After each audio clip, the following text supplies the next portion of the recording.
अस्सलाम वालेकुम दोस्तों। अली एक पुरजोश और बासलाहियत नौजवान था। यूनिवर्सिटी से आला नंबरों के साथ फारिग तहसील हुआ और एक बड़ी मल्टीनेशनल कंपनी में नौकरी हासिल कर ली। इसके चेहरे पर हर वक्त मुस्कुराहट होती, लेकिन आंखों में नींद की कमी और जहन में उलझन का साया भी होता। वो समझता था कि यही कामयाबी की कीमत है। हमेशा मसरूफ रहना, हर दिन खुद को बेहतर बनाना, हर लम्हा कुछ हासिल करना। शुरू में से ये सब कुछ पुरकशिश लगा। रोज नए टास्क, डेडलाइंस, मीटिंग्स और क्लाइंट्स। वो अपने लैपटॉप के सामने घंटों बैठा रहता, हत्ता कि रातें भी इसी काम में गुजर जाती। सोशल मीडिया पर वो कामयाबी, सेल्फ ग्रोथ और प्रोडक्टिविटी के कोट शेयर करता। वो खुद को मोटिवेट करने की कोशिश करता, लेकिन अंदर ही अंदर वो एक अनजानी थकन का शिकार हो रहा था। एक दिन सुबह दफ्तर जाते हुए अली को शदीद चक्कर आया। गाड़ी सड़क के किनारे रोककर इसने आंखें बंद कर ली। दिमाग जैसे ओवरलोडेड हो गया हो। वो अस्पताल गया। डॉक्टर ने चेकअप के बाद कहा, अली साहब, आपका जिस्म बिल्कुल ठीक है, मसला आपके जहन में है। आप बर्न आउट हो चुके हैं। अली हैरान हुआ, लेकिन मैं तो बस काम कर रहा हूँ, मैंने तो कुछ गलत नहीं किया। डॉक्टर मुस्कुराया, इसी को तो बर्न आउट कहते हैं। जब आप मुसलसल खुद पर काम, बेहतरी और कामयाबी का बोझ डाल देते हैं, तो एक वक्त आता है जब दिमाग कहता है, बस अब नहीं। क्या मैं वाकई आज़ाद हूँ, या बस मैं अपने ही ख्वाबों का एक खामोश गुलाम बन चुका हूँ? अली ने सोचा।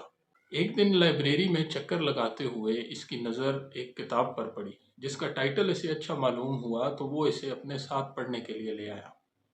किताब में लिखा था कि हमारा ज़माना अब डिसिप्लिनरी सोसाइटी नहीं रहा, जहाँ लोग दूसरों के दबाव में काम करते हैं। अब हम एक अचीवमेंट सोसाइटी में रहते हैं, जहाँ दबाव बाहर से नहीं बल्कि अंदर से आता है। हम खुद को मोटिवेट करते हैं, खुद को पुश करते हैं और खुद ही अपने दुश्मन बन जाते हैं। अली ने महसूस किया कि वो भी इस अचीवमेंट सोसाइटी का एक पुर्जा बन चुका है, जो हर वक्त कहता है, मज़ीद करो और बेहतर करो और आगे बढ़ो, लेकिन इस कीमत पर कि इसका सुकून, इसकी नींद और इसकी असल खुशी कहीं खो चुकी थी। पहली बार अली ने खुद से नरमी बरती। इसने कुछ दिनों के लिए छुट्टी ली, मोबाइल बंद किया, ईमेल्स को नज़रअंदाज किया और अपने पुराने शौक, पेंटिंग को दोबारा जिंदा किया। इसने अपने कमरे की दीवार पर एक पेंटिंग बनाई, एक शख्स जो खुद ही कोड़े के साथ खुद को मार रहा हो। नीचे लिखा था, self exploitation is still exploitation. Ali को अब मालूम हो चुका था कि कामयाबी सिर्फ नताइज का नाम नहीं, बल्कि जहनी सुकून, वक्त, ताल्लुकात और खुद से मोहब्बत भी इसी का हिस्सा है। इसने सीखा कि ज़िंदगी एक मिशन नहीं और इंसान प्रोडक्टिविटी का आला नहीं। असल ज़िंदगी वो है जो सुस्त हो सकती है, खामोश भी हो सकती है और कभी कभार बिल्कुल खाली भी हो सकती है। आज जिस किताब पर हम नज़र डालेंगे, इसका नाम है दी बर्नआउट सोसाइटी। मुसन्नफ़ हैं ब्योन चुल हान। दी बर्नआउट सोसाइटी किताब तकरीबन सिर्फ 80 सफ़ात पर मुश्तमिल है, लेकिन इसका हर सफ़ा इतना भरपूर है कि पढ़ने वाले को गहरी सोच में डाल देता है। ये एक छोटी किताब बड़े ख्यालात की बेहतरीन मिसाल है। हान का दावा है कि आज की दुनिया में हर तरफ मुस्बत रहो का नारा इतना आम हो चुका है कि ये एक नया नफ्सियाती बोझ बन गया है। मुसलसल मुसलसल मुस्बत सोचने की कोशिश दरअसल इंसान को थका देती है, और ये एक नया किस्म का तशद्दुद है, द वायलेंस ऑफ पॉजिटिविटी।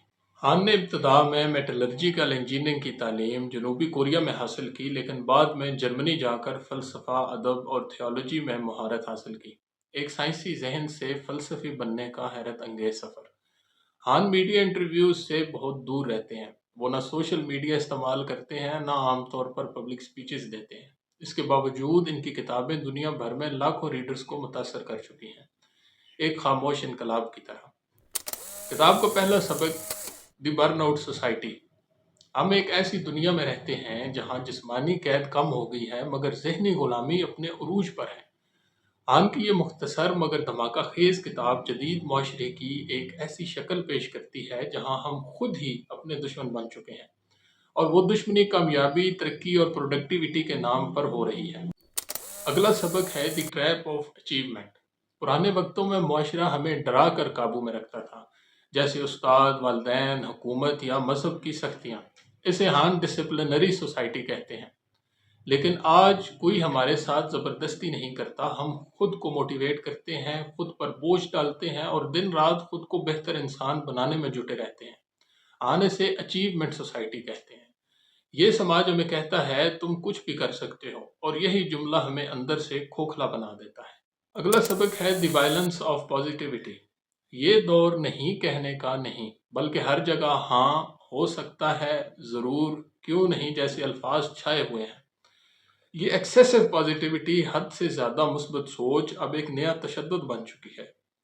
پہلے لوگ زبردستی کے کام سے تھکتے تھے، اب وہ اپنی آزادی کی کوشش میں تھک جاتے ہیں۔ ہم ہر وقت خود سے کہتے ہیں اور محنت کرو، اور بہتر بنو، اور آگے بڑھو۔ یہ اندرونی چیخیں ہمیں ذہنی طور پر تباہ کر دیتی ہیں۔ اگلا سبق ہے دی سائلنٹ ایپیڈیمک۔ آج کل کے لوگ غصے یا بغاوت سے بیمار نہیں ہوتے، وہ تھکن، بے معنویت اور اوور تھنکنگ سے بیمار ہوتے ہیں۔ Burnout, ADHD، anxiety, depression, یہ وہ بیماریاں ہیں جنہیں ہم نیورل ڈیزیزز کہتے ہیں، یعنی یہ معاشرے کے نظام کی پیداوار ہیں، دماغ کی نہیں۔ یہ بیماریاں چیخ چیخ کر کہتی ہیں بس کرو، ہمیں جینے دو۔ اگلا سبق ہے سیلف ایکسپلائٹیشن۔ آج کے انسان کسی افسر، بادشاہ یا سسٹم کا غلام تو نہیں، لیکن وہ اپنا غلام بن چکا ہے۔ ہم کہتے ہیں self exploitation is still exploitation. ہم خود کو استعمال کرتے ہیں، موٹیویٹ کرتے ہیں، اور پھر خود کو ہی ملامت کرتے ہیں کہ ہم کیوں تھک گئے۔ یہ ظالمانہ دائرہ ہمیں کبھی رکنے نہیں دیتا۔ آخر میں ایک بہت خوبصورت راستہ بتاتے ہیں: خاموشی، سکون، غیر پروڈکٹیو ہونا۔ وہ کہتے ہیں کہ انسان کو حق ہے کہ وہ کبھی کبھی کچھ نہ کرے، صرف سستا لے، صرف سانس لے لے۔ اصل آزادی صرف اختیار میں نہیں، بلکہ سکون اور میننگز میں ہے۔ ہمیں بتاتے ہیں کہ آج کے دور میں سست ہونا ایک انقلابی عمل ہے۔ جب دنیا آپ سے کہے اور کرو تو آپ کا کہنا نہیں، آج میں کچھ نہیں کروں گا، یہی اصل بغاوت ہے۔ دی برن آؤٹ سوسائٹی ہمیں آئینہ دکھاتی ہے، واپسی کا راستہ بتاتی ہے، انسانیت کی طرف واپسی۔ دوستوں، میں بچپن سے یہی سکھایا جاتا ہے کہ اگر تیز نہ بھاگے تو اس فاسٹ موونگ ورلڈ میں پیچھے رہ جاؤ گے۔ لیکن میرا آپ سے سوال ہے، اگر آپ بظاہر پیچھے رہ بھی گئے تو کیا؟ مجھے آپ کے جواب کا انتظار رہے گا۔ مجھے دعاؤں میں یاد رکھیے گا۔ ملتے ہیں اگلی ویڈیو میں ایک نئی کتابی بات کے ساتھ۔ تب تک سیکھیں، پڑھیں اور آگے بڑھیں۔ شکریہ۔